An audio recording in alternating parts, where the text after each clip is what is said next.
아직 날씨가 좀 변덕스럽고 쌀쌀하기까지 한데요. 극장가는 점점 더 뜨거워지고 있습니다. 네, 특히 이번 주말에는 한국 영화 기대작 한 편과 할리우드 블록버스터가 흥행 맞대결을 펼칩니다. 최강희 영화 저널리스트와 함께 어떤 영화들인지 만나보겠습니다. 어서 오세요. 네, 안녕하세요. 안녕하십니까. 네. 기대작이죠. 네네. 강우석 감독이 이제 감독한 영화인데요. 네. 한국 영화의 흥행 승부사라고 불리지 않습니까? 네네. 어떤 영화죠? 네, 뭐든지 최초가 중요합니다. 최초로 1000만 관객 돌파한 영화죠. 실미도를 감독한 인물인 만큼 흥행 승부사 이런 수식어가 늘 따라붙죠. 강우석 감독. 하지만 최근에는 다소 부진했던 게 사실입니다. 네. 지난 2010년 여름에 내놨던 이끼 같은 경우에는 손익분기점을 살짝 웃도는 그런 정도의 성적에 그쳤죠. 또 지난 2011년 설 시즌에 개봉했던 영화입니다. 글러브라는 작품도 역시 기대에 못 미치는 흥행 성적을 내고 말았습니다. 엎친 데 덮친 격으로 원래 메가폰을 잡기로 했던 광해 왕이 된 남자, 이 작품의 연출을 투자배급사와 이견 때문에 포기하게 되는 그런 아픔도 겪기도 네. 했습니다. 어쨌든 그런 절치부심을 겪은 끝에 이번에 야심찬 신작 전설의 주먹을 내놨는데요. 캐스팅이 일단 화려합니다. 얼마 전에 개봉한 신세계에서 좋은 연기로 호평을 들었던 황정민이 40대 주인공 임덕규라는 인물로 나오고요. 네. 유준상 씨가 그의 친구 역할을 맡았습니다. 또 이효원이 방송국 PD 역할로 나옵니다. 네, 그렇군요. 네. 어떤 내용인지 참 궁금한데요. 네, 영화 전설의 제목은 이 제목 자체가 영화의 설정입니다. 전설의 주먹이라는 TV 리얼리티 쇼가 소재인데요. 네. 왕년에 이 주먹 좀 썼다, 싸움 좀 했다는 사람들을 찾아내서 이들이 격투기를 벌이게 하는 그런 TV쇼입니다. 고교 시절에 복싱 유망주였다가 지금은 식당을 운영하면서 홀로 딸을 키우는 그 임덕규라는 사람을 상금을 미끼로 이제 섭외를 하게 되죠.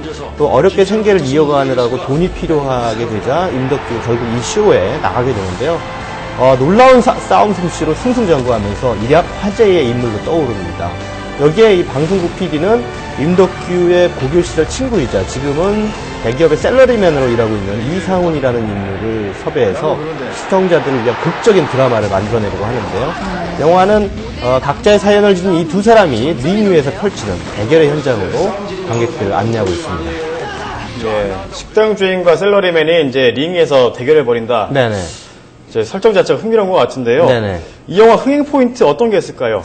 네, 영화 전설의 주먹은요, 그 주인공 임덕규와 그의 딸 간의 화해 드라마임과 동시에 또 임덕규가 격투기 쇼를 통해서 그동안 소원했던 좀 멀었던 친구들과의 우정을 회복하는 그런 드라마를 함께 펼쳐놓고 있습니다. 그러니까 한편으로는 가족, 또 한편으로는 우정, 이 두 코드를 중심에 놓은 두 개의 드라마가 동시에 달려가고 있는 셈인데요.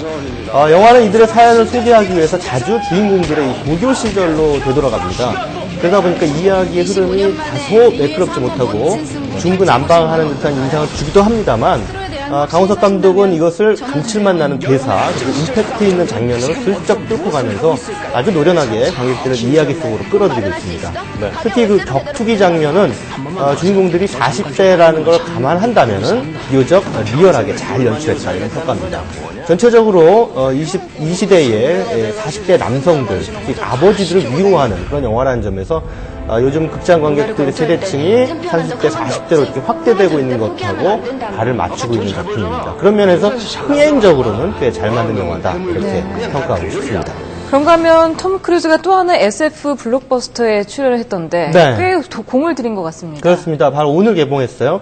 현재 예매 점유율이 40%를 넘기면서 전설의 주먹을 크게 앞지르고 있습니다. 네. 이변이 없는 한 이번 주말 박스오피스 1위 자리를 차지하게 되지 않을까 싶습니다. 아무래도 그 볼거리를 앞세운 할리우드 블록버스터인 만큼 관객들의 초반 관심을 가로채는데 성공한 것 같습니다. 네. 이 영화 오블리비언은요, 그래픽 노블로 먼저 선보였던 자신의 원작을 직접 영화로 만든 조셉 코신스키 감독이 메가폰을 잡았고요. 톰 크루즈가 지구 멸망 뒤에 지구에 남아서 에너지 채취 관련 임무를 하는 잭 하퍼라는 인물을 연기했습니다. 그리고 또 모건 프리먼이 인류 저항군의 리더로 등장합니다. 예, 그러니까 이 영화도 지구가 멸망한 뒤의 상황을 담은 얘기라는 거죠. 네, 그렇습니다. 뭐 저는 터미네이터나 나는 전설이다 이런 뭐 영화들이 떠오르는데요. 네. 어떤 줄거리인가요? 네, 이 영화의 줄거리 간단하게 말씀드리면은 외계 세력의 침공 이후에 핵전쟁이 일어납니다. 그래서 지구가 멸망했다. 이런 네. 이제 가정을 바탕으로 하고 있습니다. 그런데 이제 인류가 이 전쟁에서 승리를 거뒀습니다. 근데 지구가 핵전쟁 때문에 방사능에 오염되는 바람에 우주 공간에 이제 피신해 있고 그들에게 보낼 바다 에너지를 채취하는 작업에 이 주인공인 잭 하퍼가 자신의 여성 파트너와 함께 지구에 남아서 일종의 그 파수꾼 같은 그런 임무를 수행하고 있는 건데요. 에너지 채취를 방해하려는 지구의 잔존한 외계 세력에 맞서 싸우는 와중에 이상한 일이 벌어집니다. 갑자기 인간을 태운 우주선이 지구에 추락하고요. 인간들의 편인 줄 알았던 드론이라는 전투 무기가 이들을 죽이는 거죠.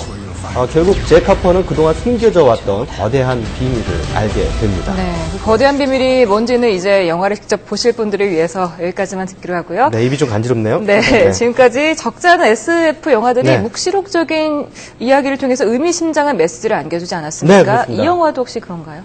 네, 그 오블리비언이라고 하는 영화 제목, 이게 이제 망각이란 뜻이죠. 그래서 제목 그대로 주인공이 이렇게 기억이 이렇게 삭제돼 있는 그런 상태입니다. 네. 하지만 기억이 완전히 사라진 건 아니어서 파편적으로나마 살짝 기억이 남아 있는데요. 바로 이것이 주인공의 처지를 바꾸게 되는 아주 중요한 단서가 되죠.